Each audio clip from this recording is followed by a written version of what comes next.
Has it been a while? Honest to God, the whole pandemic thing, I've completely lost track of time. So I either talked to you about a month ago or about 7 months ago. I'm not sure. This is true, eh? It all seems like we're kind of like in a Groundhog Day, I think. And yeah, I'm not sure it's one of Bill Murray's better films, but anyhow, it is what it is. You have a new book you've written, yeah?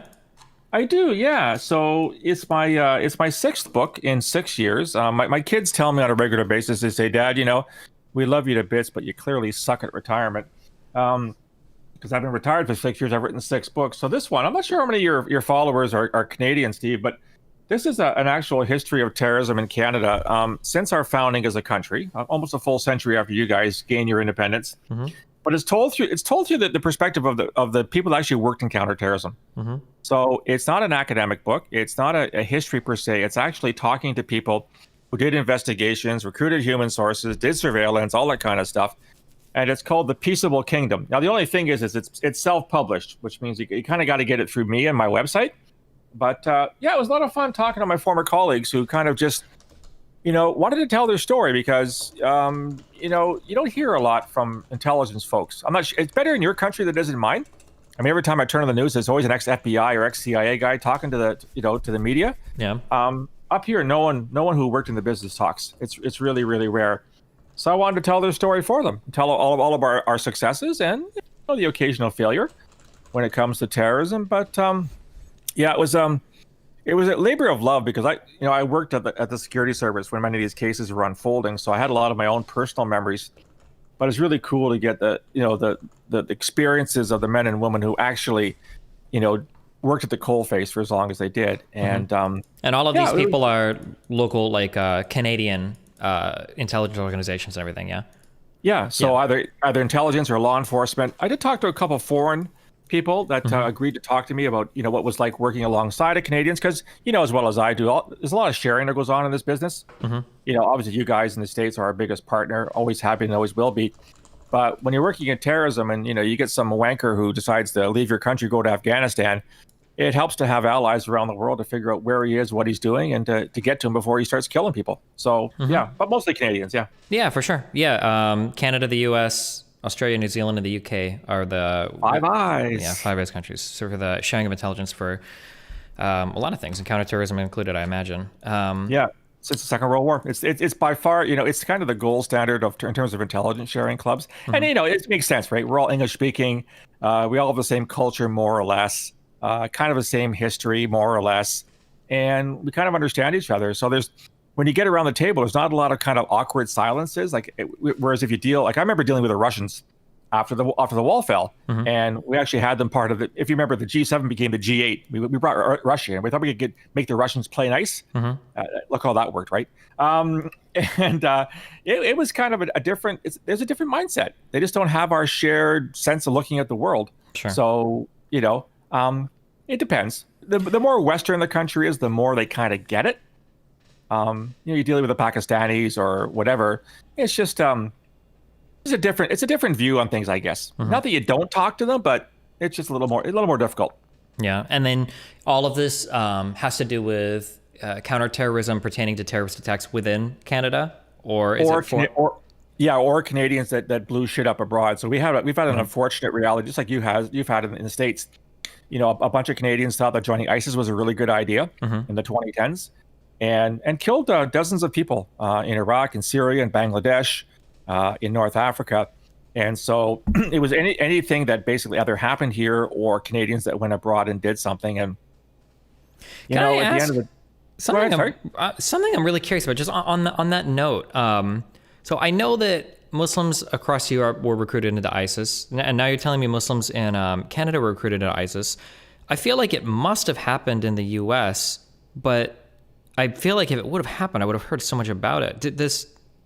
Was this a common thing were there any? Yeah. There must have been yeah, go ahead. Okay, so the estimates are there's between 30 and 40,000 people left their homelands to go join ISIS. Okay. Now, the most of them, not surprisingly, are from North Africa, Middle East, that kind of stuff, South Asia. But there are like 2,000 from France that went. Another 1,500 from the United Kingdom went. The estimates I've seen for your country are a couple hundred, just as they are here. Gotcha. A couple hundred Americans, a couple hundred Canadians went to join ISIS, and some of them made it. and died. Some of them didn't make it. You've had a couple of trials in your country where people have been, subject to FBI operations and charged and sent to long jail sentences. We haven't had, I think we've only had one successful prosecution about a wannabe, somebody who, or sorry, no, he wasn't a wannabe. He actually went and he came back. The biggest problem with this, of course, is evidence gathering. I mean, they left, but then once they're there, how do you gather evidence in a war zone? And given our standards of in our judicial systems, you want to make sure it's the right evidence, because you don't want your case to be lost, right? Which goes to a whole other question about all the people that are still over there. People say, well, we need to bring them home, and I'm saying, well, no, we don't. You guys made shitty decisions, and you committed crimes in a foreign country. We have to allow those foreign countries every opportunity to try you under their laws. If you killed Iraqis or Syrians or Pakistanis or whatever, who the hell are we to tell the Pakistanis, well, you can't try an American or a Canadian? I mean, it is in the same way that if Canadians or Americans went to Southeast Asia and engaged in sex acts with children, well, you can bet the Thais and the Indonesians and the Malaysians want the first dibs on them, right? And so they should get them. So, the problem was relatively more manageable, I think, for us on this side of the Atlantic, and only because it's essentially, if you lived in France, you could drive to Turkey. Yeah, I was gonna say I imagine it's probably hard to join even if you wanted to, because you're gonna have to get like an international plane ticket. You're gonna be in a foreign area. You might not speak any of the languages. It's gonna be a whole other ordeal than just driving down. Yeah. Well, in a lot of cases, if we knew in advance, we just seize their passports and say, you can't go because we know that you're going to go commit a crime in a foreign country. We can't allow that, so we're going to just seize your passport. The unfortunate downside to that, and I talk about it in the book, is that if you tell them they can't go, you say, you can't go join ISIS or Al-Shabaab or Al-Qaeda, whatever, then they get to the point they say, well, okay, screw you. I want to go fight there. You won't let me. I'll just fight here. And we had we had two infamous attacks 2 days apart in 2014, one in Ottawa, one in Montreal, where two wannabes had their passports taken away, and they killed people here in Canada. So essentially they said, you've forbidden me from achieving my destiny. I'm just going to, no pun intended. Yeah. I'm just going to achieve it here. And we had two military officers killed in 2 days apart in October of 2014 by people that really wanted to go die over there. So seems a little strange that it seems a little strange that they would revoke their passports and then not do anything extra. Well, again, that's a really good point. And in fact, in both cases, or at least in the one case, it wasn't a Canadian passport. He was trying to get a Libyan passport. So we have a little less, I guess, influence there. In the other case, he was actually talking to law enforcement, and we told him, we know what you're doing. And he said, yeah, I get it. I've changed my mind. I'll be a good boy now. I've seen the light of day. You've reached me. And then 3 weeks later, he got in a car, waited in a parking lot until he saw a guy in uniform walk by and ran him over and killed him. Gotcha. So, you know what? Even if you do talk to these guys, I mean, unless you actually charge them and incarcerate them, there's no guarantees they're not going to do stupid shit down the road, eh?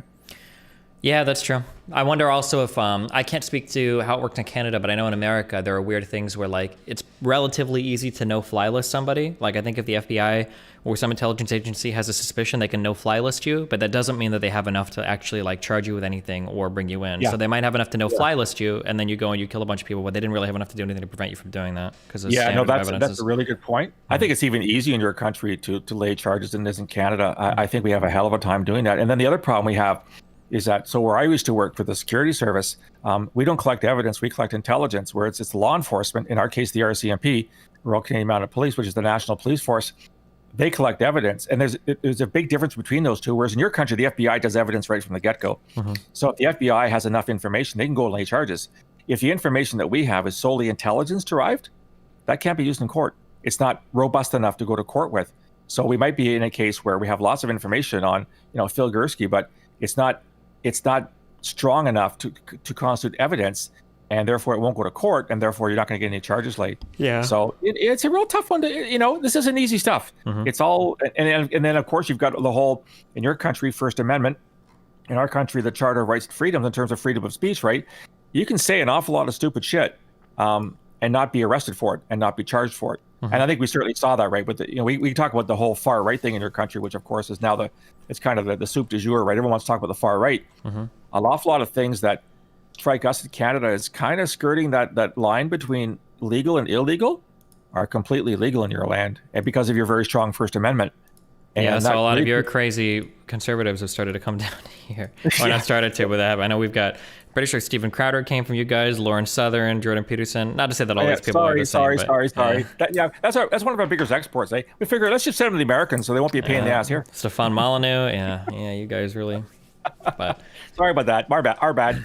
To be fair, I like our freedom of speech laws. Might mean a little bit more terrorism, but maybe we disagree on that one. But I understand. Yeah. But but see, I mean, if you're going to err on the side of free speech, right? Because what we're seeing happen around the world now on a daily basis is a lot of countries are essentially saying that anything that opposes the current government is terrorism.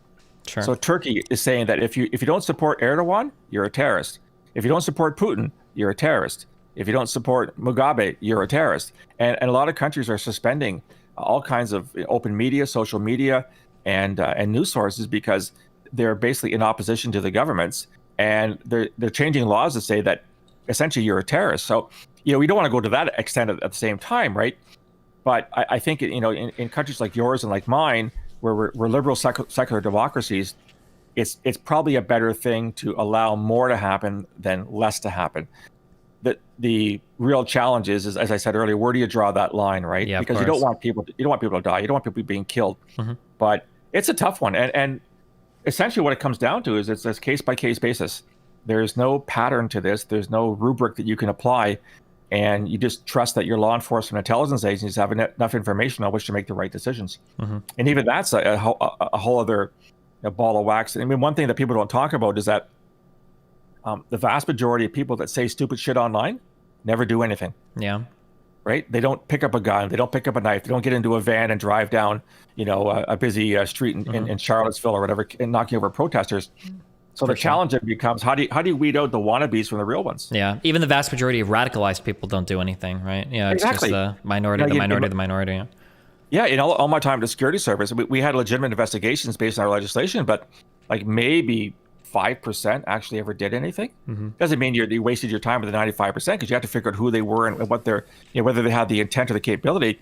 But I think the bottom line is that most people are either stupid, incompetent, or cowards. And I know that, especially in your country, and January 6th kind of set the paradigm right now, is that there's all kinds of incredibly violent laden speech or threatening speech online. But 99% of those guys aren't getting out of their parents' basement. Yeah. And even to be a little bit more charitable to them, I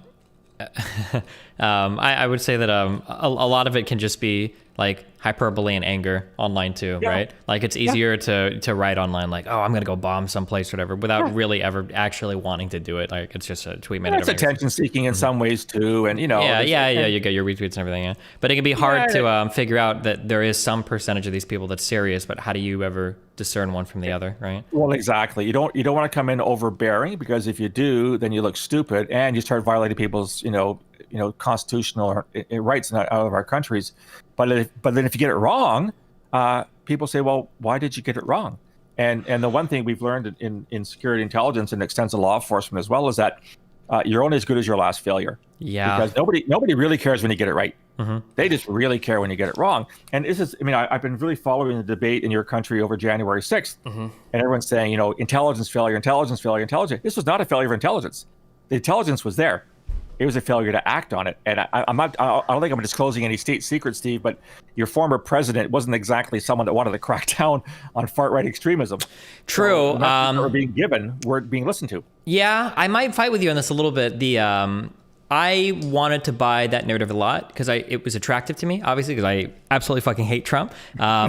But the ironic thing was, based on all the statements that were coming out, even at the time I saw this, I was like, oh man, and now that the dust has settled, it actually seems to me like the January 6th thing was more the, I don't even remember the names anymore. Fuck, it's been so long. So I follow this so closely. I think the mayor was so worried about the appearance of like federal troops and everything on. Yes. Yeah. And it ended up being that I don't think I would lay any of the blame. Now, once they started asking for reinforcements, everything, things get a little bit hazier. But I think I would primarily lay the blame on the DC mayor for what happened. I don't disagree with you. I think you're right there. There certainly was, and I'm the same. I feel the same way about Trump that you do. He certainly wasn't helpful. Although I'm not trying to lay the blame on him, but I do know people that worked in intelligence. They were friends of mine, whether for the bureau or the agency, and I would hear from them constantly that there was a real sense of frustration that they were trying to get messages across on a whole variety of things, but because of the ideological commitment of the last administration, they were being ignored. Sure. They were being told, we don't want to hear that. The president doesn't want to hear about this. He wants to hear about this other thing. And when you work in intelligence, you go to work every day for one reason only. You produce the best intelligence you can to help people make decisions, right? Senior policymakers, prime ministers, presidents, ministers, all that kind of stuff. You don't care the political stripe of who you're serving. And in my time in Canada, everything from far right to far left and everything in between, you're just there to say, here's what we know, here's how sure we are. We're pretty confident this intelligence is true. And now what are you going to do about it? And if they choose to ignore it, it's not a damn thing you can do. Yeah. And, I'm not saying we're not right all the time. I wouldn't be so stupid as to say we're right all the time. But in an awful lot of cases, we do have a sort of advanced warning that things are happening.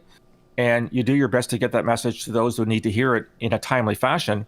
But, the mixed metaphor I use is that you can lead a horse to water, but you can't make him use the intelligence. Sure, yeah. There's something that you mentioned, you're only just about your last failure. Like, I try to be sympathetic towards failures to act because whether we're talking Benghazi or whether we're talking in the U.S., there was a guy that was under, I wish I could remember this case. There was a guy that went and he either did a school shooting or some like mass shooting, and he was under FBI surveillance. And they knew at the time that he was under surveillance, and then he went out and he did a shooting, and everybody obviously was upset, like, hold on, you guys were watching this guy and he still went out and did something, like, what the fuck, what happened, like, you guys are just worthless.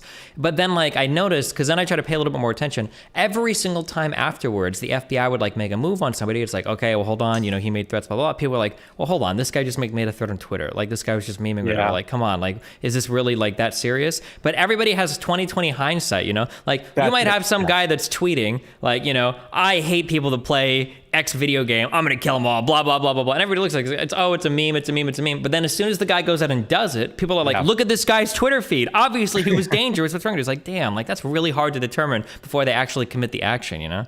No, you're right, because if we were, I think that's a really good point you just made, Steve. And I think that if the opposite were to happen and we were to crack down right from the get-go when anybody said something stupid online, imagine the reaction to that too, right? So this is why I'm not going for the sympathy vote here, but you're basically damned if you do and you're damned if you don't. And we've had a couple cases here where we've got people dead to rights that are planning X, Y, or Z, and we stop them in time. Then we're accused of violating their rights or being overbearing, or he didn't really mean it, or he was just kidding, or like what do you want us to do? Yeah. So short of like things that where you're like specifically setting up something, it seems harder to get people on board with that. So I know in I think it was in 2013, there was a guy in Kentucky in the U.S. And I think this was a big one because I think it was the only refugee that we've caught that was trying to commit a terrorist act, I think. And it was somebody that was trying to sell arms to people in Iraq, but it was the FBI that he was communicating with the entire time, and they caught him. But that was because they basically got him, like you said, like dead to rights. Like the guy was trying to sell weapons or something, to like a counterintelligence officer, and he got screwed for that. But well, and that's you've opened up a really interesting dynamic, and that's entrapment, right? At what point are you doing your job properly? So you're basically allowing the guy enough rope to hang himself, and then basically before he does something, you actually arrest him.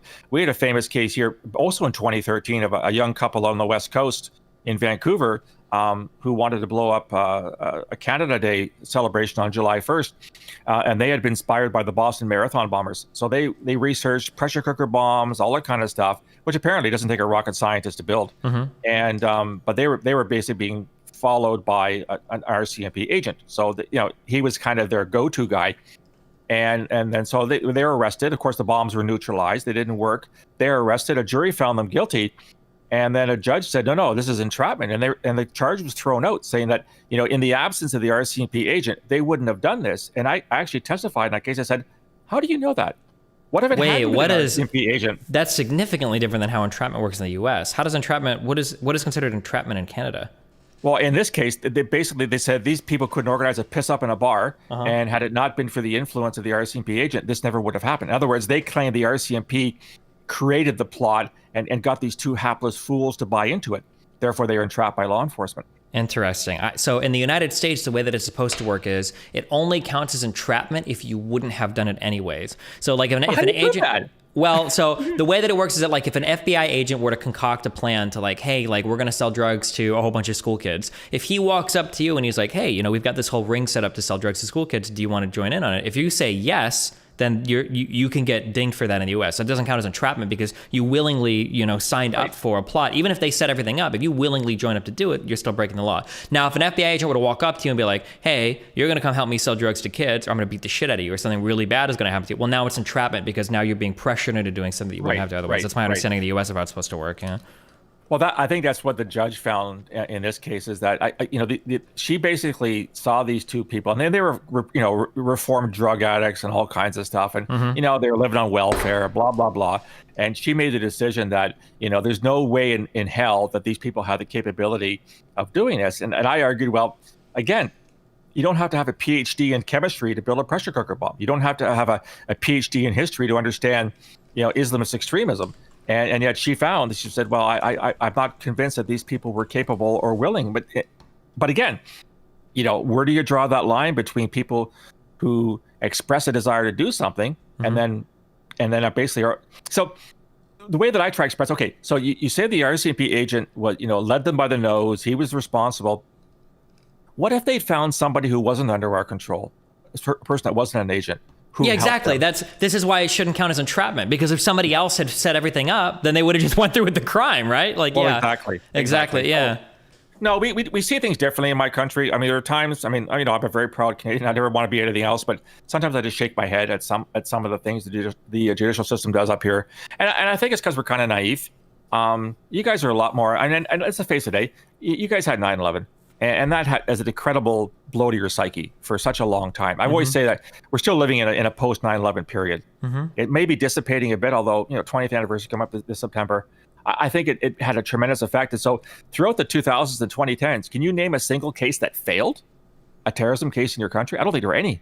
So juries and judges were all too ready to say, yep, he was going to do this, he's going to do that. We're going to nail him, and we're going to send him to whatever, to Supermax or whatever, because there was no political will to be seen as soft on terrorism. And I don't think we've had that kind of experience here in this country. And maybe judges and juries just aren't as, aware of the possibility.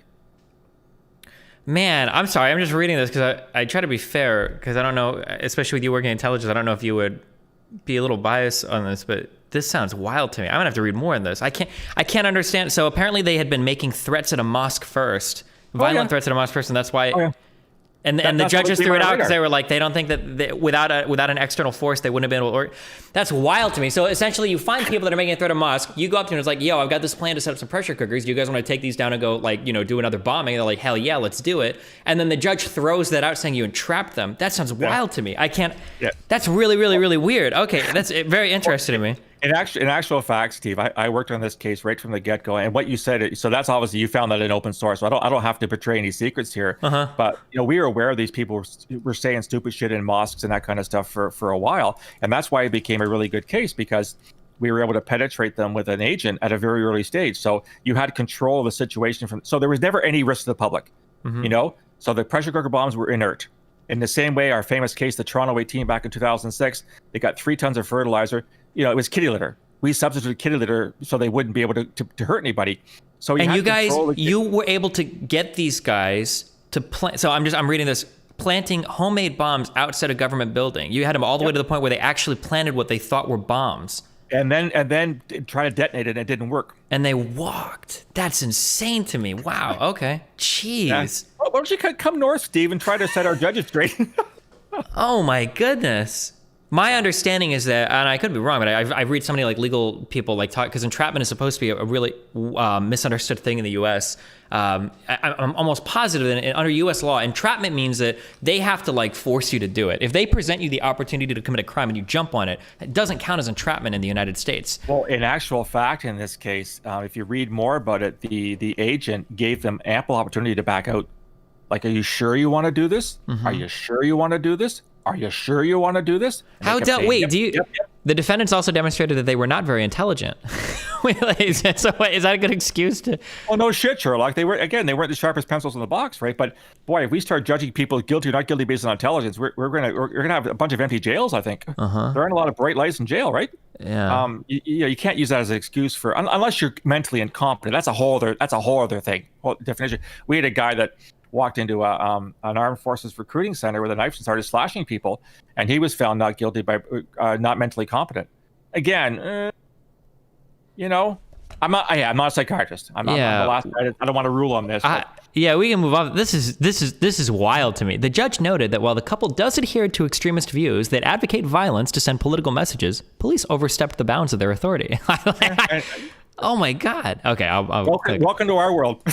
Jeez. Yeah, I don't know, man. I'm sorry. Wait, there are so many implications to how you do undercover investigations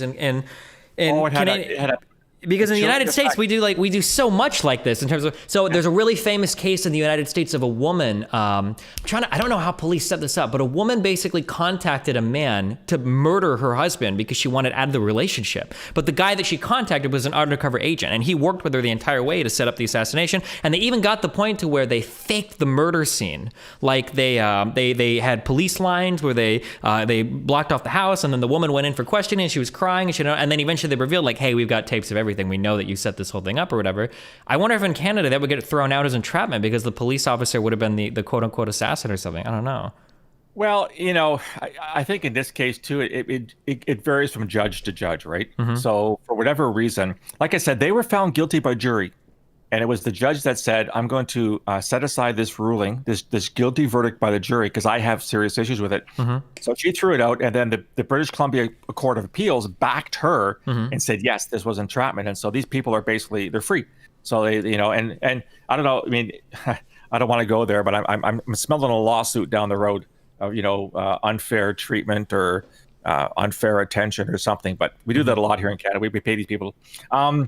But again, it just goes to point to, you've got everything in place. You've got your surveillance. You go to federal court to get warrants to intercept communications. Everything. You check every box. And at the end of the day, they say, well, you checked too many boxes, or you didn't check enough boxes, or you didn't do your job properly. And it's really, really frustrating. And the bottom line is no one died. So even if they walked, that could have been pretty bad. I don't know if you remember the Boston Marathon, right? I mean, only 3 people died.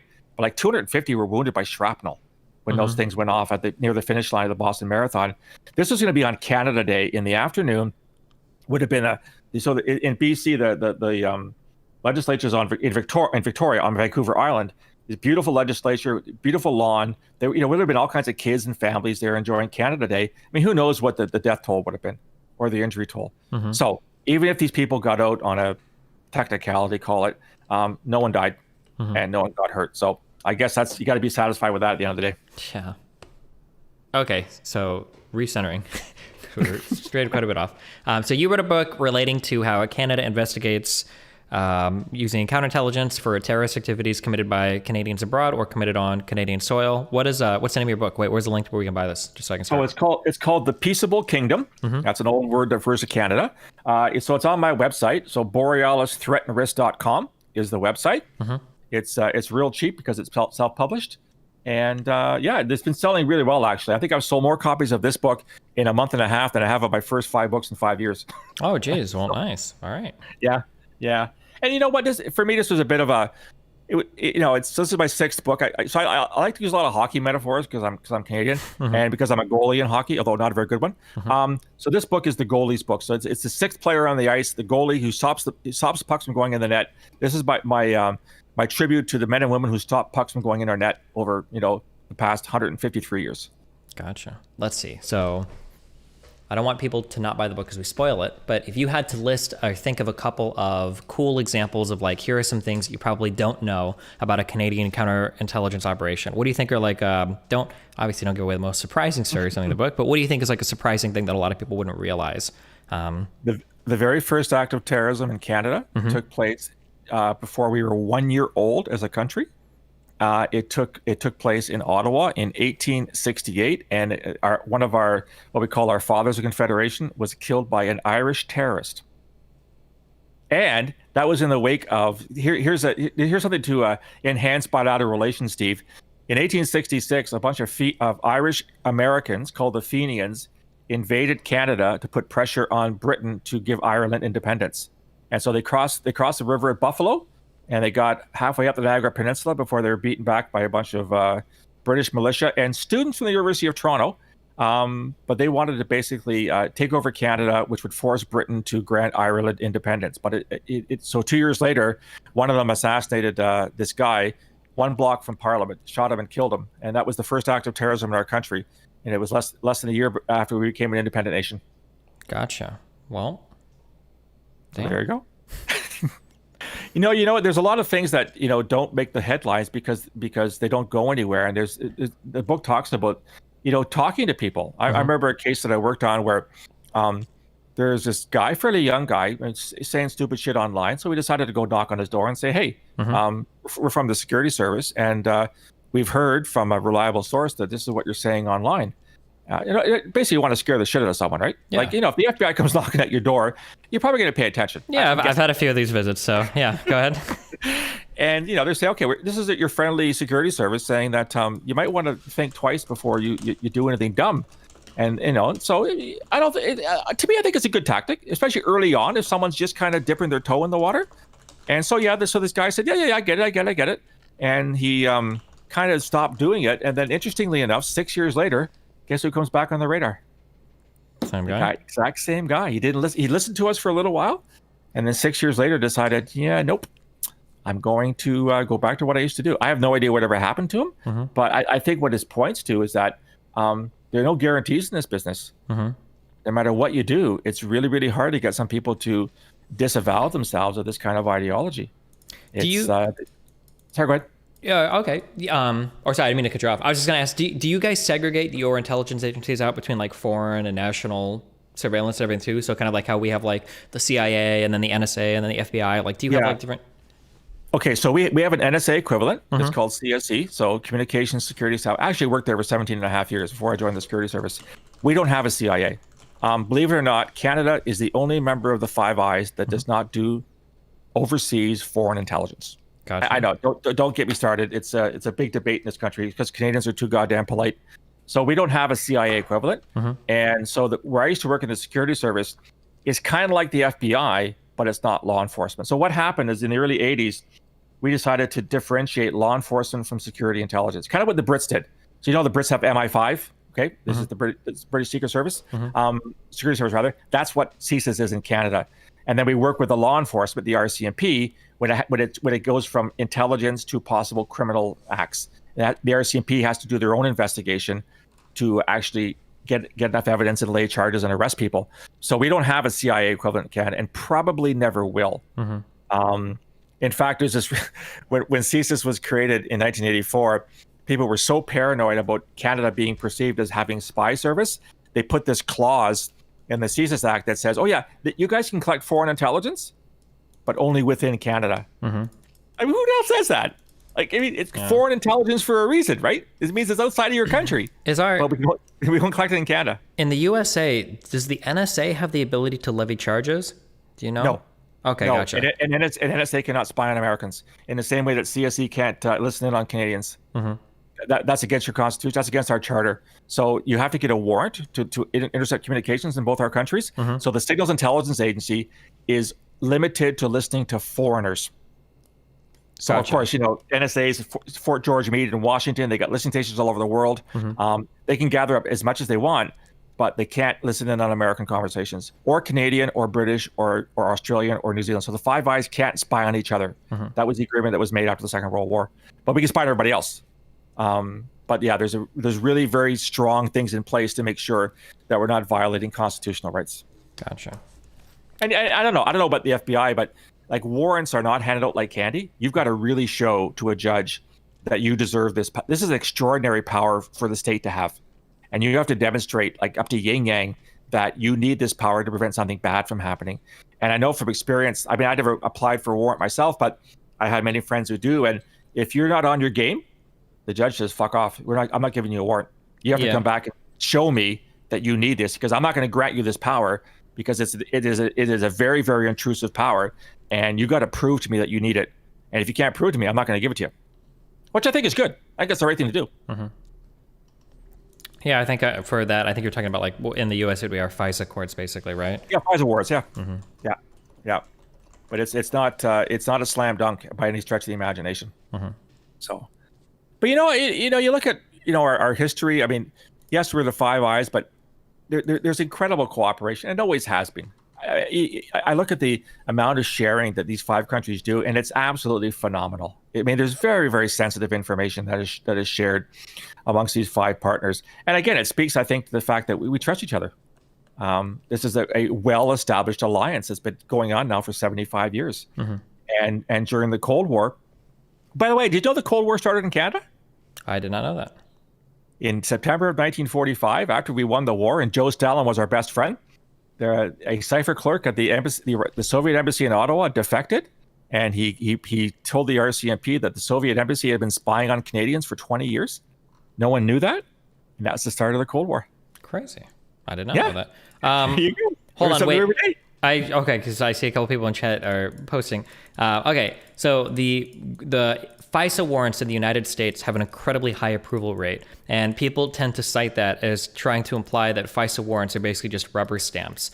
My understanding is that the reason why those have such a high approval rate is because they're tough warrants to get. There's usually a lot of back and forth communication between like the FISA warrant people, so the judges, and then the people in law enforcement that are trying to get those warrants. So you're not going to go to a judge to apply for a FISA warrant if you know that you've got like shitty reasoning for it. That like, because the threshold is so high and there's a lot of back and forth that goes on there, that typically they're only going to bring applications for those warrants if they know that they're going to get approved. That's that's articles that I've read in terms of like why that approval rate is so high. I think that's true. Because if you go forward with a bunch of shitty information too many times in a row, next time you go up, the judge says, "Piss off. I don't want to see you today."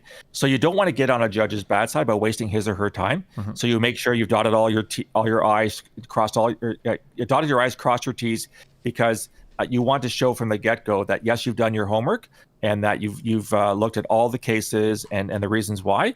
Because you don't want to walk away looking stupid, and so that's why you get such a high approval rate. I don't think our approval rate is that high in Canada. Not from what I've heard anecdotally, which means that either judges are just reluctant to do it, or the applications aren't as robust as they should be. Mm-hmm. I'm not sure. Gotcha.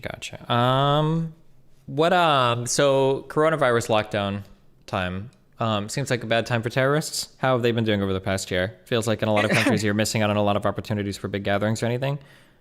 You know what? That's a great question. And a buddy of mine I used to work with just came out with a paper. And there's been this assumption that COVID would lead to more terrorism. Mm-hmm. In actual fact, it appears to lead to less. And there's two ways to interpret that. One is what you just said, is that there aren't as many large gatherings as you had before. And what does a terrorist want? Who wants a large gathering? Yeah. So you're not going to get as many. You still see it happening in Afghanistan and Somalia, Nigeria. And because it's going to happen there anyway, regardless of COVID or not. Mm-hmm. The other thing, of course, is the lack of travel. No one's going anywhere. So you don't have Americans and Canadians going abroad. You don't have people trying to come into our country and doing things. The other thing which is interesting about the whole COVID thing is there's been this assumption, which again, my buddy showed categorically was wrong, at least so far, that the lockdowns and the economic downturn and the anti-vaxxers and the COVID conspiracy theorists would get so angry at what's happening that you'd get a lot more what you guys call domestic terrorism. Mm-hmm. And we haven't seen that either. We haven't seen an uptick in, January 6th notwithstanding, which I'm not even sure was totally an act of terrorism. That's a big argument that, we've been having for months now. Mm-hmm. But we haven't seen an uptick in domestic terrorism. We've had more demonstrations and more people saying stupid shit online. But as I said before, everybody said stupid shit online. Mm-hmm. So we haven't had that one-to-one relationship. And I've been kind of pushing back on that, saying, why did we assume that just because COVID was here, we're going to see an increase in acts in our country? People are angry. People are angry all the time. Mm-hmm. I mean, look back to other economic downturns. Did we see an increase in previous economic downturns? The answer is no. No, this is a special time. I've seen the impact on your country. Was it you're over 500,000 deaths now, I believe, from COVID? The economy's in the tank. I mean, who knows what the budget? My country's $1 trillion in debt because of this. I don't know what your country is. Didn't Biden just sign a $9 trillion $1.9 trillion. 1.9 trillion, yeah. So, all of our economies are in the shitter right now, and it's going to be a while before we recover. But we haven't seen a correlating spike in terrorist attacks.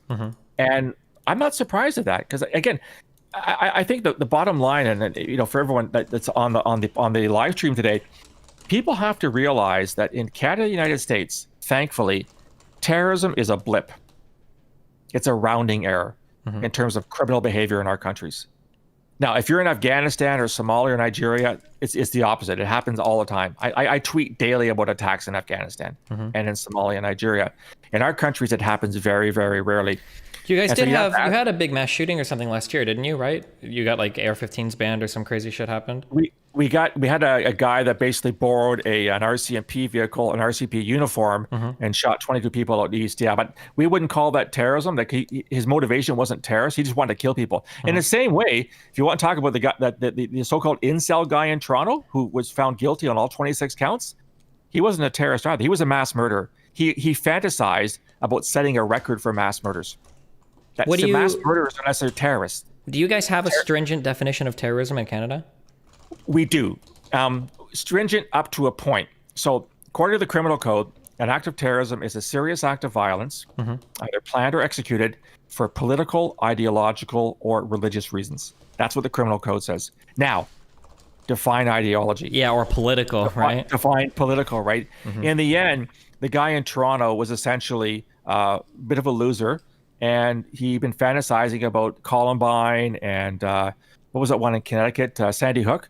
He'd been fantasizing about those for years, or for months and months, and he basically wanted to set a record. He wanted to become famous by becoming an infamous mass murderer. Now, he claims to have been an incel, and I read the judge's report on this. The judge said he basically lied about most things, including the fact that he knew Elliot Rodger, that he knew Chris Mercer, and he'd been in touch with them, blah, blah, blah. He was using the incel as a veneer. He wasn't actually an incel. He had issues with women. He had issues with dating and relationships, but he wasn't the same way that Elliot Rodger went out explicitly because he wanted to do that, right? This guy was a whole mass of motivations, but the primary ones, he wanted to kill a whole bunch of people. So he was not charged with terrorism, and he was not found guilty of terrorism. He was found guilty of mass murder, 10 counts of first-degree murder and 16 counts of attempted murder. Gotcha. So I think we got to be really careful. Sometimes terrorists are mass murderers, but most mass murderers are not terrorists, because the reason they do so has nothing to do with politics, ideology, or religion. They just want to kill people because it gets them off. Sure. Right. Yeah. And I think we run into real problems when we start calling too many things terrorism, because it kind of waters down things. I don't know, Steve, in your country, but there was no terrorism offense in Canada before 9/11. I imagine there must have been in the U.S. Because we brought in legislation in December of 2001 after 9/11. But prior to that, you couldn't be charged with terrorism. You could be charged with murder, attempted murder, whatever. And I've argued, and I worked in counterterrorism for 15 years, I've argued that we could get rid of the terrorism clause tomorrow. Wouldn't make a damn bit of difference. You can still charge them with murder, attempted murder, assault, whatever. Terrorism just makes it complicated. In fact, if you're the prosecution, you have to prove motivation.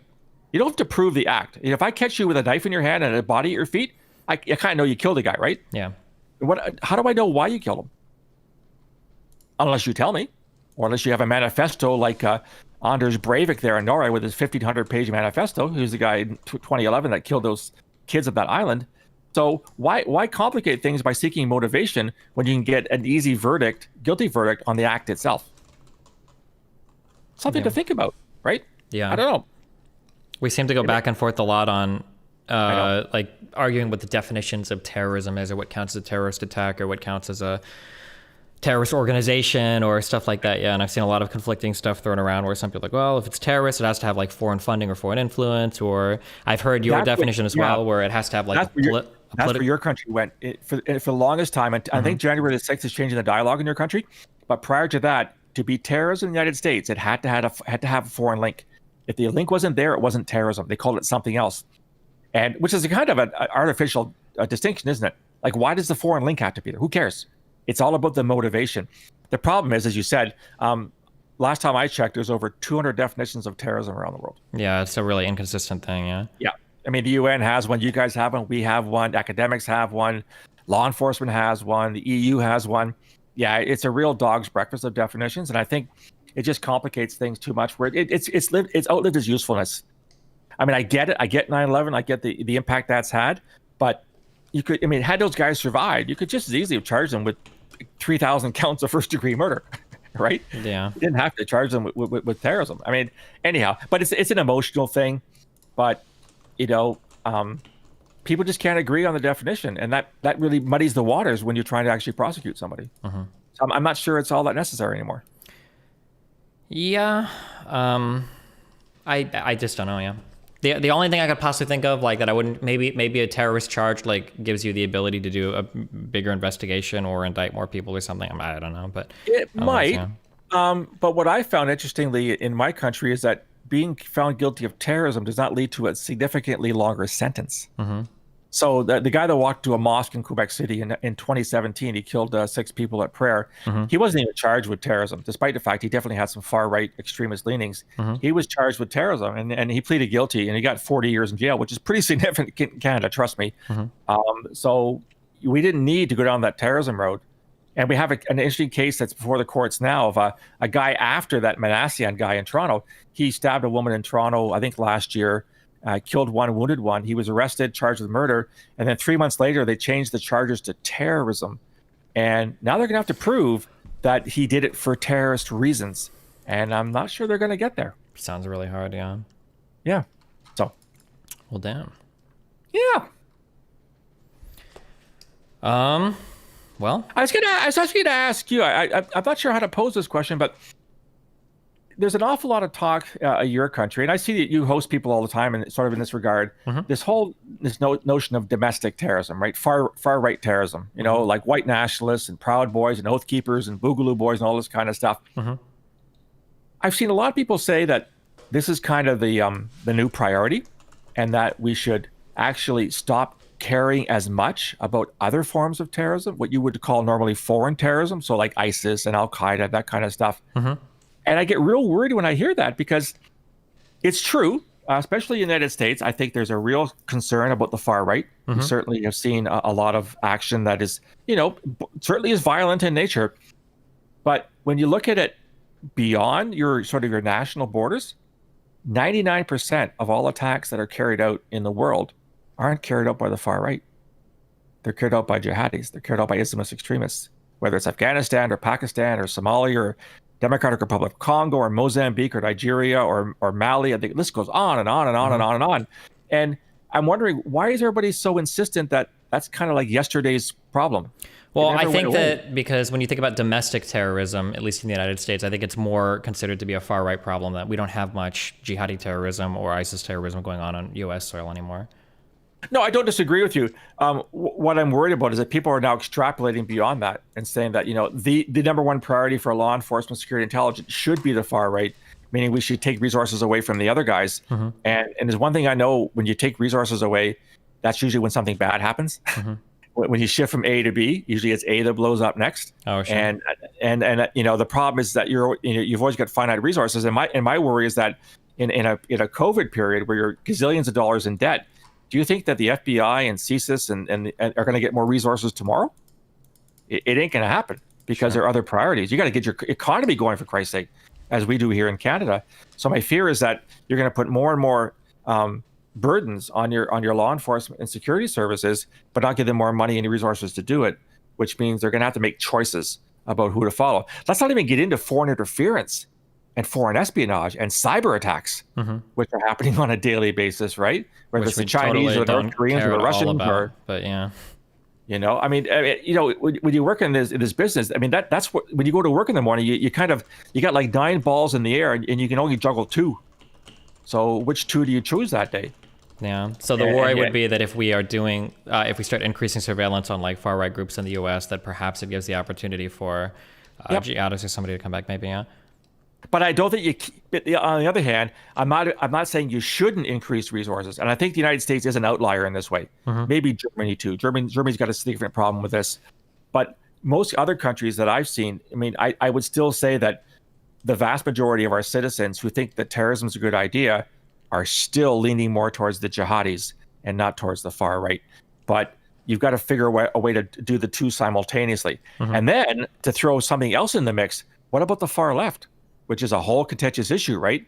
And I'm not trying to jump on the bandwagon about Antifa and all that kind of stuff, but the day is coming when we're going to get probably a growth in what we would call far left terrorism. Yeah, it's possible. Environmental, global warming, that kind of stuff, right? Yeah, I think in the U.S. we haven't really seen any of that yet. I think generally what we see domestically is the far right stuff, so that's where the focus is. But I mean, yeah, hopefully they can multitask, right, and they still keep eyes on. Yeah, exactly. And I think that people that I worked with, I mean, they were generalists by nature, so the actual investigation itself didn't matter. They had the skill set to recruit the human sources, do that kind of stuff. It was guys like me, the specialists in the background, who would help them understand. Okay, I don't understand what this guy's saying. Can you tell me? Well, yeah, here's what he's saying. So this is where the analysts come in, because the analysts have the ability to specialize. The actual agents. They don't specialize. They're hired for their skill set as being able to run an investigation, irrespective of whether it's a foreign espionage investigation or counterterrorism or God knows what. But you've got the specialists in the background who have that unique knowledge that can help them when they get into trouble, when their target says something or whatever they don't understand. So I think the FBI is well placed. I think CSIS and RCMP are well placed. We're not going to get it perfect because we're human. Yeah, of course. But we get a lot more things right than we get wrong. But as I said before, it's only when you get things wrong that people say, "Hey, you fucked up. Why did you fuck up?" Yeah. Yep. True. Is there anything else you want to go over? Anything else you want to talk about? This is good. This has been a pretty good, wide-ranging talk. So I just want to thank you, Steve, for giving me the opportunity to plug the new book. So again, it's on borealisthreatandrisk.com. And I'm also, I don't want to steal your thunders, but I also do live streaming as well on all things terrorism related, usually at 8 p.m. Eastern. But again, I don't want to interfere with your live streaming at the same time. No, you're good. What is your what's your link to your stream, or what do you stream? Yeah, so just go to put in Phil Gurski on YouTube, and you'll find me. I'm the only Phil Gurski out there, and so I live stream at 8 o'clock Eastern on right now on Mondays and Thursdays. Just generally a theme for the night. So tonight's theme is going to be about how some terrorist causes never go away. I'm going to deal with a cause that's been there for about 800 years. And and the beauty, of course, that I'm new to live streaming. Right? You're a veteran at this. I'm a newbie. Is the ability to have the conversations with people and have a direct dialogue going. So it's kind of cool. I'm really enjoying it.